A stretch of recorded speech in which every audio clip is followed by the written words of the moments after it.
माझ्याशी कोणीच बोलू नका. सगळ्यांनी मला मूर्ख बनवलं. अजून आंब्याचं झाड नाही उगवलंय. एवढीशी गोष्ट आहे ना, काही हरकत नाही. आम्ही तुझ्यासाठी एक वस्तू आणली आहे. बघ तुला आवडेल का तर. भेटवस्तू माझ्यासाठी? हा, पहिले ये ना तू. ये ना ये. आता तुझे डोळे बंद कर आणि चल आमच्या सोबत. काय आणलंय तुम्ही माझ्यासाठी? तू स्वतःच बघ, नाहीतर मजाच निघून जाईल. पुपी बाळा, आता डोळे उघडून बघ जरा. माझं आंब्याचं झाड उगवलं. माझं आंब्याचं झाड उगवलं.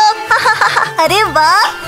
जेव्हा आंब्याचं झाड मोठं होईल, आपल्याला त्यावरचे आंबे खायला मिळतील. जरा धीर धरा, आधी झाड मोठं तर होऊ द्या.